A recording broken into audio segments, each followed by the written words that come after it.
عناد بیا داسې مسله ده د بل ښه به بد درته ښکارېږي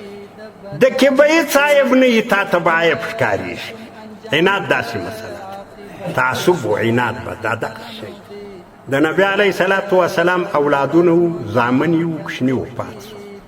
څوک وایي چې دوه زامن یې وو یو د قاسم په نامه یو د طاهر په نامه څوک وایي چې درې زامن یې وو یو د قاسم په نامه یو د طاهر په نامه یو د طیب په نامه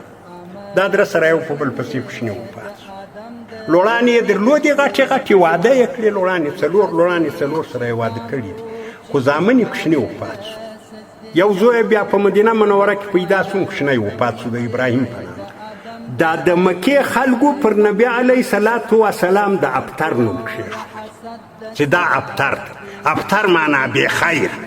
لکه موږ ورته یې پلانی ډېر بې خیره سړی دی ول نبی علیه السلام بې خیره ولې اولاد یې نه پاته کېږي هغه سړی چې دی سپین ږیری سي مړ سي ښه جانداره زوی یې پر مینه پاته سي زوی یې خیرات هم سي وکړي بیا کیسې کوي چې زموږ بابا به دی کول زموږ بابا نو دی سړی و زموږ بابا انو به دا د بابا نوم یادېږي د ده خو زوی نه پاتېږي د ده نوم به څوک یاد نو دا ابتر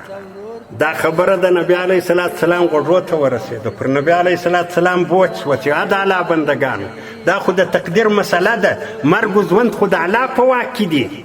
داسې د چا زوی لویي د چا دا کوچنی وزني دا خو د الله واک ده نو د الله واک زما دپاره څه عیب ده ګوره نو نبي علیه صلات وسلام باندې دا خبره بوج شوه چې ته پر تقدیر ماته ولې پیغور راکوې الله جل جلاله دغه سرت نازل کوي د نبي علیه صلات سلام تسلي کوي د نبي علیه صلات وسلام د هغه درد باندې پر هغه زخم باندې پټېږدي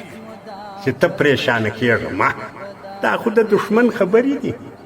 انا اعطیناک الکوثر الله وایي موږ تا ته کوثر درکړی د کوثر په تفصیل کې ډېرې خبرې شته خو په مختصر انداز د کوثر تفسیر دا اکثر محققین علما د تفسیر پر دې دي چې مراد له کوثر څخه دغه د امت علما دي اگر که یو بل تفسیر هم راغلی ده چې قیامت کې داسې حوض ده داسې ده عبدالله بن عباس رضی الله عنه وایي هغه هم له دې جملې څخه ده کوثر په معنا د خیر کثیر ډېر خیر الله جل جلاله پیغمبر ته وایي چې ستا پر مینه که زوی نسی پاته نسبي زامن خو دې نسته حسبي اولاد به دې تر قیامت د علما د پیغمبر حسبي اولاد